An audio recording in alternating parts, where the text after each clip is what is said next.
Hello guys, welcome back to my YouTube channel. This is Yashoda Verma और आज हम करेंगे बच्चा क्लास 9 का एक्सरसाइज 7.1 का क्वेश्चन नंबर 8। तो चलो शुरू करते हैं। क्वेश्चन नंबर 8 हमारा क्या कहता है कि एक समकोण ABC में जिसमें C हमारा क्या है, समकोण है। C हमारा 90 डिग्री का है। M विकर्ण, M जो है हमारा कर्ण है, ठीक है। AB का मध्य बिंदु है। M जो है AB का मध्य बिंदु है, ठीक है, मिड पॉइंट है। मतलब कि ये वाला लाइन के बराबर है। AM बराबर है BM के, ठीक। C को M से मिलाकर D तक इस प्रकार बढ़ाया गया है। C को क्या कर रखा है, M से मिलाकर D तक इस प्रकार बढ़ाया गया है कि दो DM है, DM बराबर हो जा रहा है CM के। मतलब कि ये वाला जो है बराबर हो गया इसके, ठीक है। अब बिंदु D को बिंदु B से मिला दिया जाता है। बिंदु D को जो है बिंदु B से मिला दिया जा रहा है, ठीक है। ये क्वेश्चन बता रहा है हमें दर्शाना क्या है कि एक तो हमें बताना है कि ट्रायंगल AMC जो है ये वाला त्रिभुज इसके सर्वांगसम है। दूसरा हमें बताना है कि DBC एक समकोण है, मतलब ये भी 90 डिग्री का है। तीसरा हमें बताना है कि DBC मतलब ये बड़े वाले त्रिभुज जो हैं एक दूसरे के सर्वांगसम है। और फोर्थ हमें बताना है कि जो हमारा CM ये हाफ है पूरे AB का। तो चलो शुरू करते हैं। सबसे पहले हम करेंगे बेटा, जो हमें दे रखा है, दिया हुआ क्या है वो हम लिखेंगे। दिया हमें क्या है बताओ, हमें दिया है क्या। देखो पहले हमें दे रखा है कि एंगल C हमारा 90 डिग्री का है, मतलब कि एंगल ACB हमें दे रखा है 90 डिग्री का, ठीक। दूसरा हमें क्या दे रखा है, दूसरा हमें दे रखा है CM बराबर है DM के। क्या बता रखा है, CM बराबर है DM के। थर्ड हमें बता रखा है BM बराबर है AM के, BM बराबर है AM के, ठीक है। चलो शुरू करते हैं। जो हमें दर्शाना है हमने यहाँ लिख दिया। पहला हम करेंगे पॉइंट, तो AMC को हम सर्वांगसम करेंगे BMC के। AMC के सर्वांगसम करेंगे हम BMC के, ठीक। तो हम लेते हैं त्रिभुज AMC और त्रिभुज BMD में, ठीक। यहाँ तो कोई दिक्कत। AMC इस वाले त्रिभुज और इस वाले त्रिभुज में लेते हैं।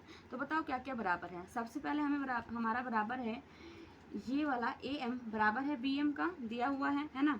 तो AM बराबर है BM के, ठीक। दूसरा हमें बता रखा है कि DM बराबर है MC के, ये भी हमें दे रखा है DM बराबर है MC के। ये दोनों हमें बच्चा दिया हुआ है, ठीक है, दिया हुआ है, ठीक। थर्ड हम क्या करेंगे बराबर। देखो ये रेखाएं, देखो ये जब ये दोनों साइड्स बराबर हैं, ये दोनों एक दूसरे को काट रहे हैं, तो यहाँ पर कोई एंगल बन रहा होगा, है ना। तो ये एंगल जब दो रेखाएं काटती हैं तो जो एंगल बनता है वो आमने सामने के एंगल बराबर होते हैं।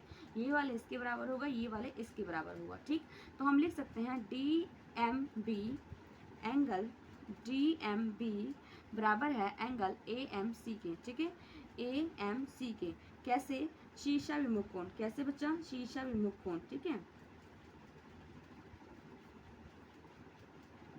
तो इससे हमारा क्या हुआ, ये वाला तीन चीज हमने बराबर कर दिया, ये साइड इसके, इस साइड इसके और ये एंगल, ठीक है। तो हमने क्या कर दिया, इन दोनों त्रिभुज को हमने सर्वांगसम कर दिया।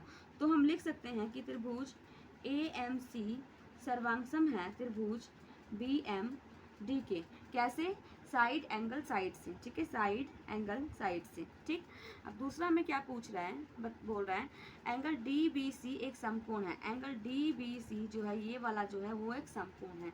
तो चलो इसको करते हैं, समकोण कैसे करेंगे, ठीक।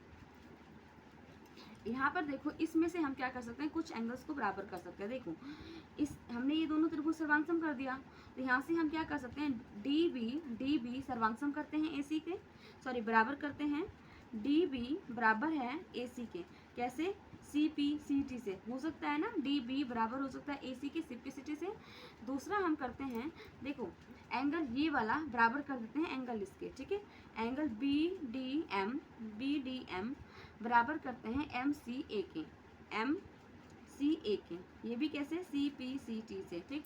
हमने ये वाले एंगल इसके बराबर कर दिया, ये वाला और ये वाली साइड्स बराबर कर दिया, ठीक है, CPCT से, ठीक है। अब देखो अब हम क्या करना है, दूसरा हमें DBC को एक समकोण प्रूव करना है, DBC को एक समकोण बनाना है, ठीक। तो चलो शुरू करते हैं। ये देखो ये हमने CPCT से प्रूव किया, एक 1 ये 2, ठीक। तो हमने यहाँ पे देखा है कि दूसरे के लिए एंगल DBC एक समकोण है। तो देखो क्या करेंगे, एंगल बी डी एम बराबर एंगल एम सी ए। हमने ये सिंपलिसिटी से प्रूव किया था, दूसरे में किया है ना। तो जब हमारा ये एंगल इसके बराबर है, इट्स मीन कि हमारा बी डी समांतर है ए सी के, है ना। बी डी समांतर होगा ए सी के, तभी तो ये वाले एंगल इसके बराबर होंगे, है ना। कैसे? एकांतर कोण। कैसे? एकांतर कोण से। ठीक, एकांतर कोण किसमें बनता है? जब जो हमारे साइड सर्वांगसम होते हैं तभी ना। तो हमने देखा कि ये वाला सर्वांगसम ये हो गया, ठीक, ये वाले सर्वांगसम हो गए एक दूसरे का।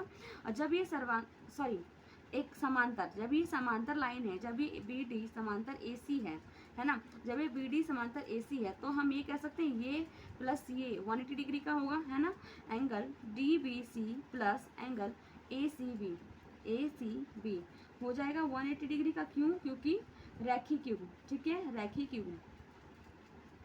ओके, हमें ये दे रखा है 90 डिग्री, हमारे पास एंगल ए सी बी की वैल्यू दे रखी है हमारे पास 90 degree. D B C plus 90 degree equal to 180 degree, है ना। Angle D B C equal to 180 degree minus 90 degree. Angle D B C आ गया हमारे पास कितना? 90 डिग्री। अतः ये हमने सेकेंड वाला प्रूव कर दिया, ये एक समकोण है, ठीक है, इसलिए ये 90 डिग्री है, तो ये क्या है? एक समकोण है, ठीक। चलो तीसरा देखते हैं। तीसरा हमारा क्या पूछ रहा है? तीसरा बोल रहा है कि हमें क्या करना है, डी बी सी बड़े वाले त्रिभुज को सर्वांगसम करना है ए बी सी के, ठीक है। अब बड़े वाले त्रिभुज को हमें सर्वांगसम करना है, तो चलो करते हैं।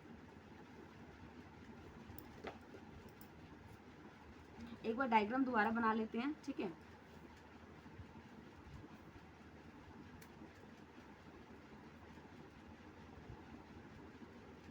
कुछ इस तरीके से डायग्राम है, A B C D, A B C D, ठीक, ए बी सी डी, ठीक है, और ये हमारा है एम। तो चलो तीसरा हमें क्या करना है, इस बड़े वाले त्रिभुज को सर्वांगसम करना है, ठीक। तो हम लिखेंगे, दिख रहा है ये, है ना, दिख रहा है ना।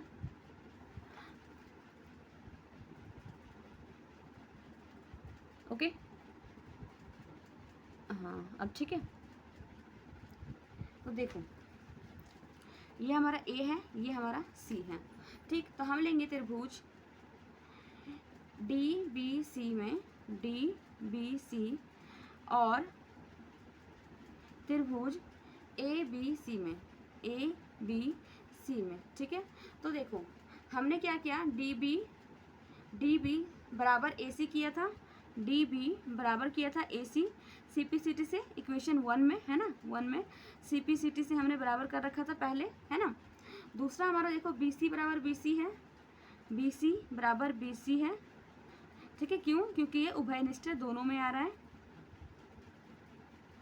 ठीक है, ये हमारा दोनों में आ रहा है। तीसरा हम बराबर कर सकते हैं, अभी हमने प्रूव किया है, एंगल डी बी सी बराबर ए सी बी, दोनों क्या है? समकोण है। एंगल डी बी सी बराबर है एंगल ए सी बी के, जो हमने अभी पीछे प्रूव किया है सेकेंड पॉइंट में, ठीक है। तो हमने ये वाले त्रिभुज को भी सर्वांगसम कर दिया है, ठीक। अब हम कह सकते हैं कि त्रिभुज डी बी सी सर्वांगसम है त्रिभुज ए बी सी के। कैसे? एक साइड एक एंगल और एक साइड, ठीक है, एक साइड एक एंगल और एक साइड, तो साइड एंगल साइड से, ठीक। ये वाला भी हो गया। फोर्थ बोल रहा है हमें कि हमें बताना है कि सी एम जो है हाफ है ए बी के, ठीक है। फोर्थ पॉइंट हमें बोल रहा है कि सी एम जो है हाफ है ए बी के, और हमें दे रखा था ये बराबर ये है, ये बराबर ये है ना। तो अब देखो हमने ये त्रिभुज को सर्वांगसम कर दिया, ये वाले त्रिभुज को सर्वांगसम कर दिया, तो यहाँ पर हम लिख सकते हैं कि ए बी बराबर सी डी, ए बी बराबर सी डी। कैसे? सी पी सी टी से कर सकते हैं ना, सी पी सी टी से। अब देखो इसका यूज़ करके हम करते हैं नेक्स्ट, सॉरी ये यहाँ तक है, ठीक, यहाँ तक है, ये सही है, ये गलत नहीं है, ठीक। अब सेकेंड हमें फोर्थ वाला ये प्रूव करना है कि हमारा जो सी एम है बच्चा वो ए बी का हाफ है, ठीक। तो चलो करते हैं। अभी हमने देखा कि ए बी बराबर सी डी हमने ऊपर प्रूव किया है ना, ऊपर प्रूव किया ये सिंपलिसिटी से, ये बराबर ये है, ठीक। और देखो ए बी को हम लिख सकते हैं, क्या लिख सकते हैं, ए बी को तो हम कुछ नहीं करना, हमें इसको छेड़ना है, ए बी को ए बी रहने दो, सी डी को हम लिख सकते हैं D M plus C M. क्या लिख सकते हैं? D M plus C M, है ना। तो ए बी को हम लिख सकते हैं, देखो C M plus C M. क्यों? क्योंकि डी एम बराबर है सी एम के, गिवन है पीछे, है ना। तो हम लिख सकते हैं A B equal to two C M, ठीक, A B equal to two C M. अब देखो यहाँ टू है तो इधर आके क्या हो जाएगा? डिवाइड में आ जाएगा। ए बी ये मल्टीप्लाई हो रहा है तो इधर आके क्या हो जाएगा? डिवाइड हो जाएगा। और यही हमें प्रूव करना, तो हमारा ये प्रूव हो गया, ठीक है। इसी के साथ हमारा ये क्वेश्चन कंप्लीट होता है। मिलते हैं नेक्स्ट क्वेश्चन में। Till then have a nice day, thank you.